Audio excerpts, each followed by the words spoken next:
My name is Allie Erdahl. I'm a resident physician at NUNM, and I love nature and hiking and dogs. And I also love herbs. That pretty flower is passion flower, which is a really cool herb. All right, let's get into it. So really quick, I have no disclaimers or conflicts of interest. I'm not sponsored by any supplement companies or particular grocery stores of any sort. And always talk to your doctor about specific recommendations to support your health. All right, so which nutrient deficiencies are most common in Americans? Those include iron, calcium, magnesium, iodine, and vitamin D. Let's start talking about iron first. So why is iron important? Well, it's essential for building red blood cells, which carry oxygen in the body. It also helps support our brain function, immune function, and thyroid function, and it helps us maintain our own internal body temperature. So it does a lot for us in the body. Some signs of iron deficiency include fatigue, shortness of breath, pale skin, brittle nails, and restless leg syndrome. However, if you have any of these certain symptoms, it does not immediately mean that you have an iron deficiency. It's just one of the potential causes. So fatigue is very common, and the list of causes of fatigue is huge. It isn't necessarily always iron deficiency in every person, but it could be a sign of iron deficiency, if that all makes sense. All right, so some sources of iron include leafy greens, dark green vegetables, lentils, oats, tofu, meat, organ meats. My personal favorite, nuts and seeds. Almond butter is one of my favorite foods for sure, and apricots. All right, so let's talk about iron's enemies. So iron is a little bit tricky for our body to absorb, and it becomes more challenging to absorb when we consume it with calcium. So if you're eating a burger in hopes of absorbing the iron from it, but you have cheese on your burger, you are less likely to absorb the same amount of iron because calcium and iron are not good friends. So if you think about consuming your dairy and your meat, or your dairy and your dark leafy greens or nuts and seeds separately, then you'll have the best time absorbing iron from that meal. Coffee, tea, and wine all contain tannins, and these three drinks are delicious, but tannins decrease your ability to absorb iron, similar to calcium. However, one handy trick to get around this is to put a squirt of lemon in your tea, usually. I guess you could put it in your coffee or your wine. I don't know, whatever feels right for you. That can help you absorb the iron because the lemon kind of neutralizes the effect of those tannins. And then the last enemy of iron is phytates. Phytates are present in beans, nuts, seeds, and grains, and they interfere with iron absorption. So to reduce phytate content, you can soak, sprout, or roast your nuts and beans. You can also soak grains before cooking them, and that helps decrease the level of phytates. So some handy workarounds to help you absorb your iron. All right, so iron's best buddy is vitamin C, and oranges are typically the most famous for their vitamin C content. However, they are certainly not the most vitamin C dense foods. I have nothing against oranges, but higher level of vitamin C foods include especially bell peppers, and guava is very high in vitamin C. So if you add a little squirt of citrus or any of these other veggies to a meal that's high in iron, you'll absorb even more of it.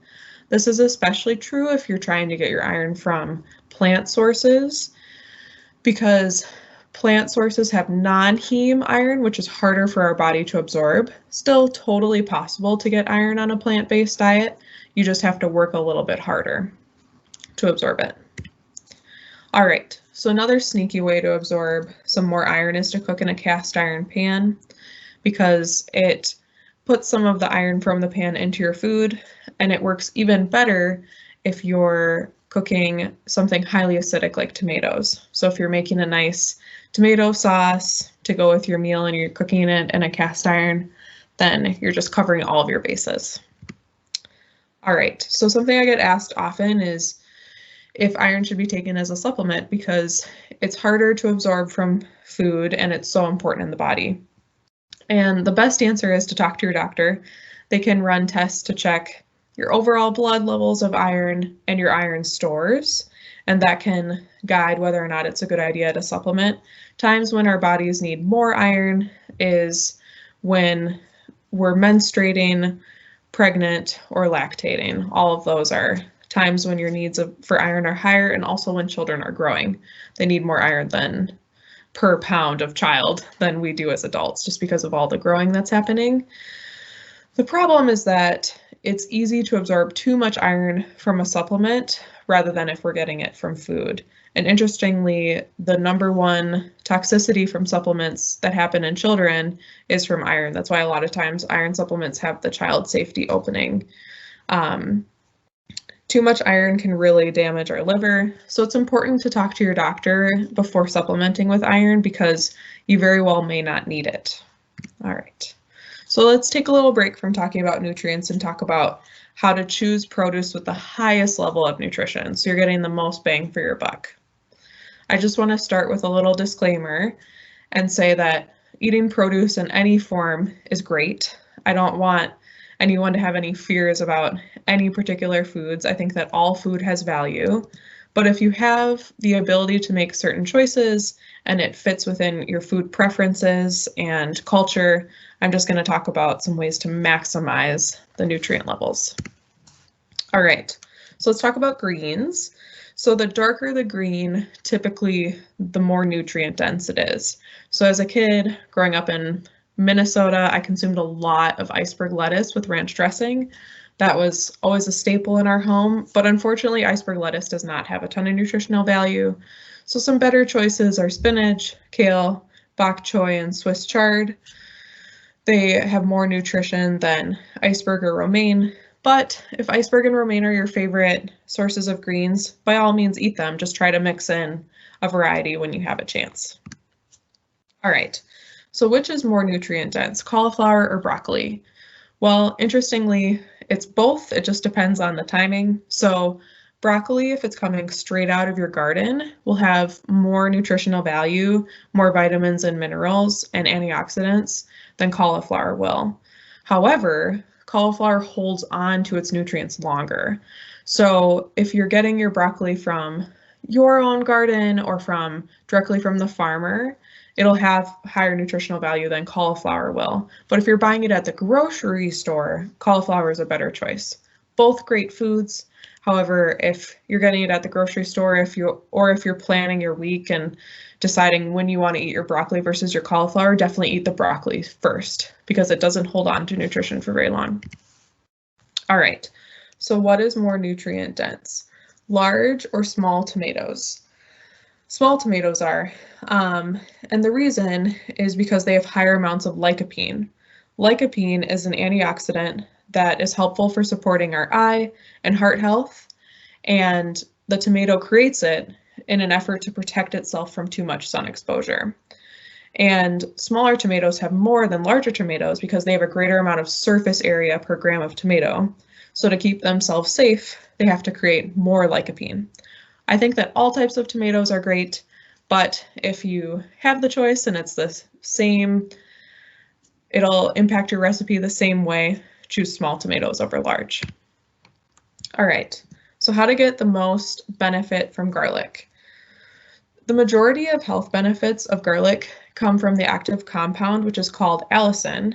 However, garlic doesn't have very much until it's exposed to air because there's an enzyme that needs air exposure to create allicin. And then it's further complicated by the fact that that enzyme is heat sensitive. So if you crush your garlic and throw it straight into the pot, you're going to miss out on a lot of the potential benefits. So a handy trick is to crush your garlic and wait approximately 10 minutes, and then you can cook it to your heart's content and it'll have that high level of allicin because it had the time to create it before it was exposed to heat. So some of the great benefits of garlic are supporting the immune system. It can decrease blood pressure, lower cholesterol, and support brain health. And it also keeps the vampires away. So Garlic is great in many ways. All right, which has more vitamin A, cooked or raw carrots? So although raw carrots are delicious, especially with hummus, they have less available vitamin A than cooked carrots do. Our body is just better at absorbing it when the carrots have been cooked. So eating a variety of cooked and raw foods is great to support health, but for carrots, if you can incorporate some cooked carrots here and there, that's a great idea to really maximize your vitamin A absorption. Which onions are the most nutrient dense?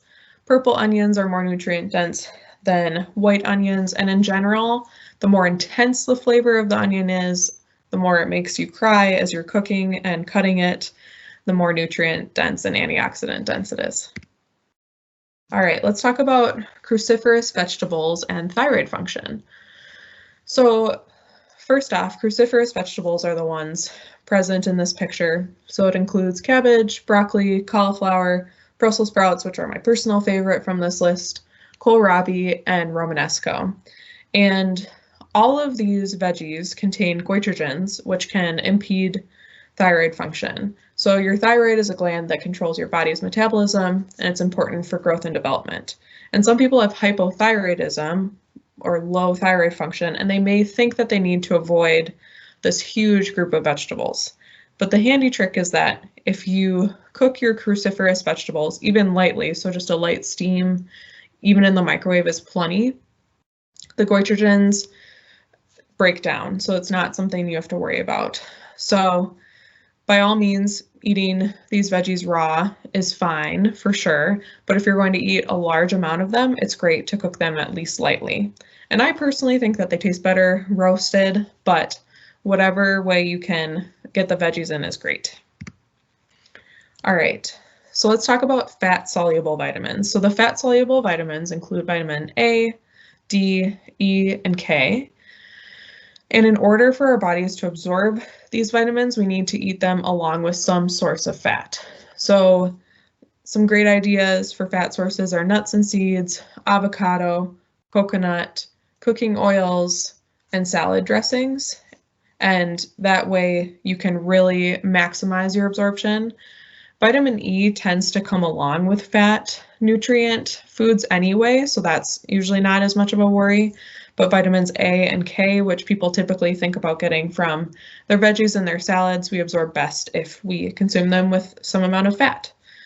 And then another interesting thing about these vitamins is that our body can store them. So it is possible to overdose on them, but it's very hard to overdose on vitamins and minerals when they're coming from food rather than if they're coming from a supplement. Let's transition from talking about vitamins to another mineral, which is calcium. Calcium's famous for supporting our bone health and the health of our teeth. However, it's also important for muscle contraction, blood clotting, overall brain function, and hormone secretion. Some signs of calcium deficiency include hair loss, brittle nails, depression, anxiety, slowed heart rate, bone fractures, and tooth decay. So a long list of potential causes there.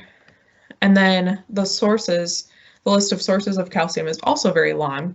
So seeds, especially chia seeds, poppy and sesame seeds, cheeses, milk, including fortified non-dairy milks, same goes for yogurts, fish with edible bones, beans, lentils, almonds, dark leafy greens, rhubarb, edamame, tofu, quinoa, and figs. And interestingly, quinoa has more calcium than dairy milk does.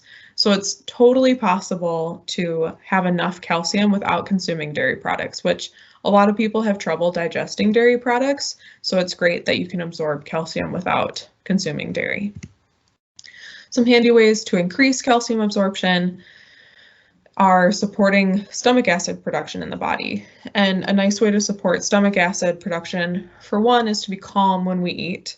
So if you just take a moment while you're sitting, take a couple deep breaths, think about how lovely your food is going to be and that you're thankful for it.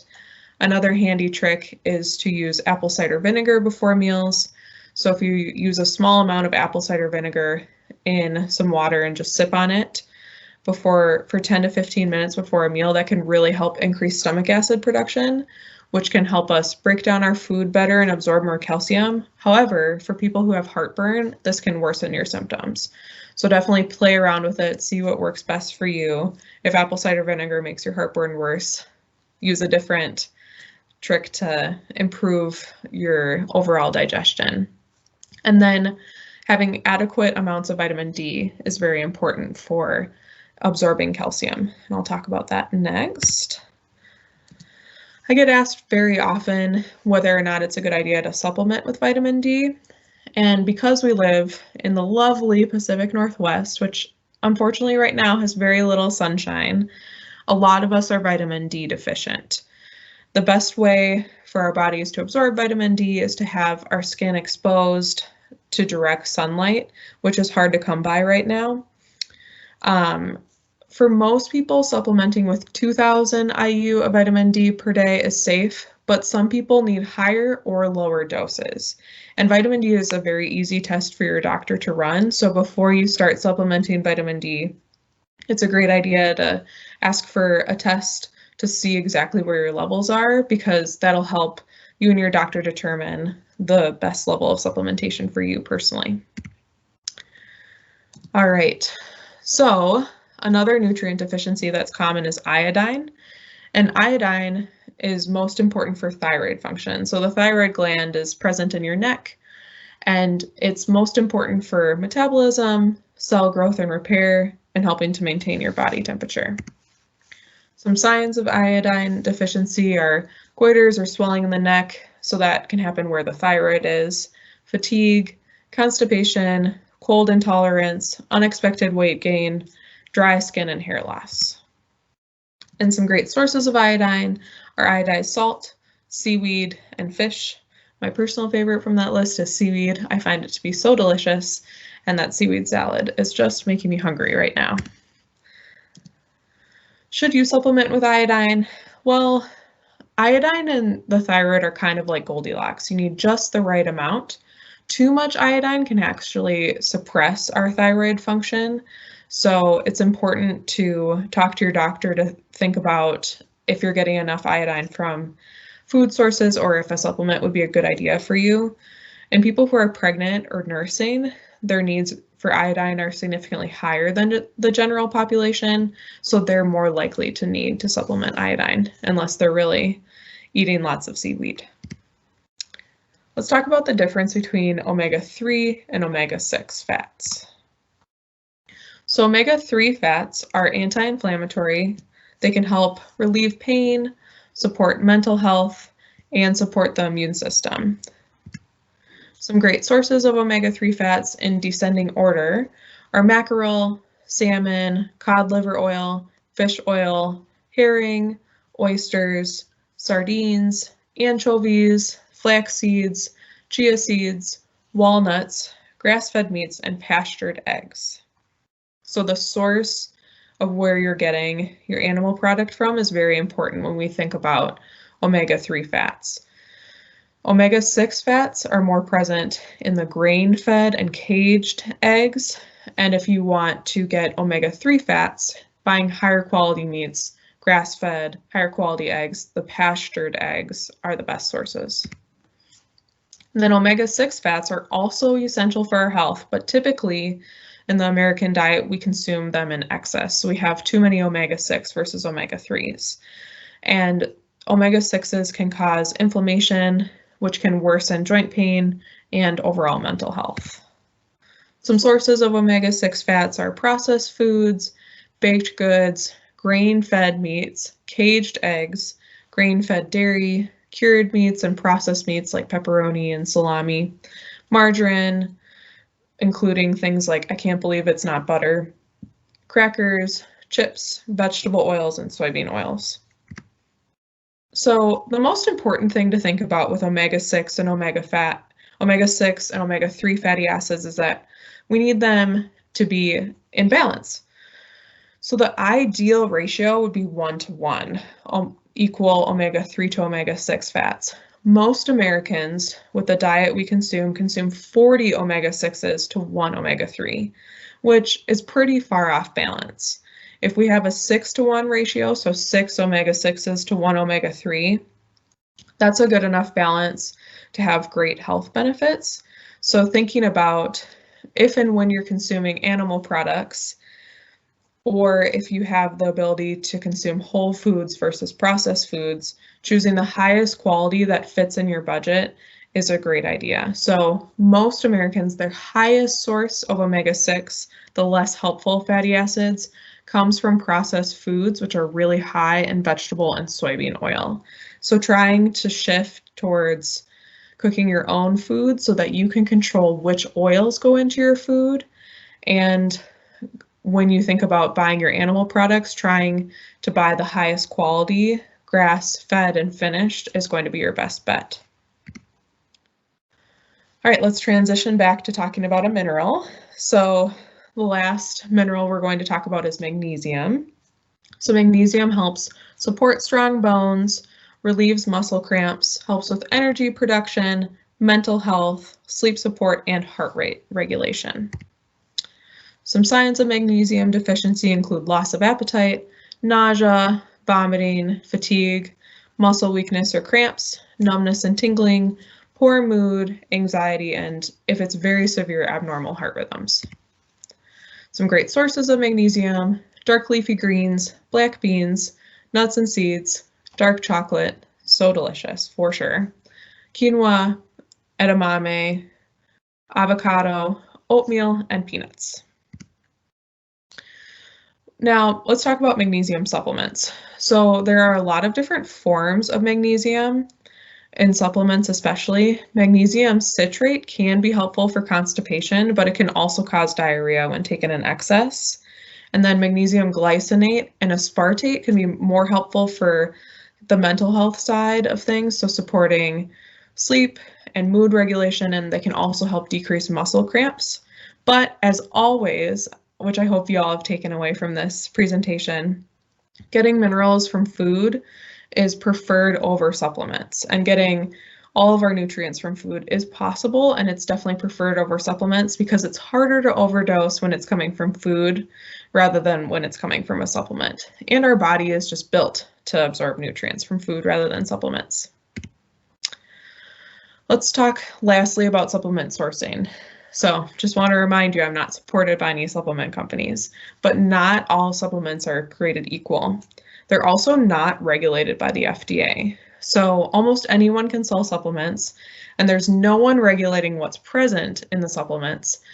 They can contain heavy metals, preservatives, dyes, binders, additives, and they're not regulated or tested by anyone. And so sometimes they don't even contain anything that they claim to contain. So the best way to supplement is to make sure that your supplements are third-party tested, which should be advertised on the bottle and on the website. That way you know that someone who's outside of the company tested the supplement to make sure it A, contained what it said it did, and B, doesn't contain anything toxic or additive. Also, our body has a lot of trouble absorbing things from supplements, especially when they're in tablets. In this picture, the vitamin C bottle and the vitamin D3 bottle are both in tablets, and it's really hard for a lot of us to break down these tablets.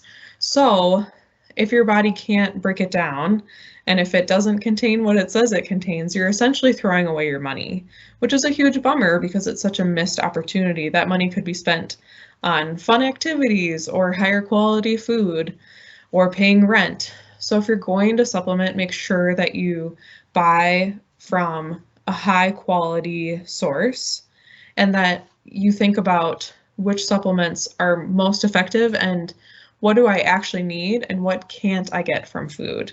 And a great person to ask about which supplements are best for your unique needs is your own doctor. Another piece of the puzzle is that a lot of us want to supplement with fish oil because it can help balance that omega-3 to omega-6 ratio, and it's so beneficial for a lot of health conditions. But unfortunately, a lot of fish oil supplements are rancid. If you take a fish oil supplement and you burp and it tastes like fish, that is definitely a rancid supplement. And so the best thing to do is to buy your fish oil from someplace that's third-party tested to make sure it doesn't have any mercury in it and to make sure it's been stored properly. So the worst places to get supplements from are Amazon because it's hard to know how that supplement was stored before it was sent to you. It's hard to know what happened to it when it was on the truck coming across the country. It could have been exposed to a ton of heat or cold. So Amazon is not a great choice. And then Costco also tends to have very low quality supplements. And so I have nothing against Amazon or Costco, but if you're buying your supplements, those are probably not your two best places. It'd be a better idea to think about which supplements are most important for you and to buy higher quality choices. And then one supplement company that's great for fish oil is called Nordic Naturals. They're sold at a variety of places and they're all tested to make sure that they don't contain mercury, which is really important when choosing a fish oil supplement. All right, where can I find more information? NUNM is a great place to find more information. It's a clinic that has both Chinese medicine practitioners and naturopathic doctors, and we can support you in your health journey. We offer in-person, virtual, and telemedicine visits. The phone number is at the bottom that you can call to make an appointment. Thank you so much for your time today. I hope you have a great rest of your day.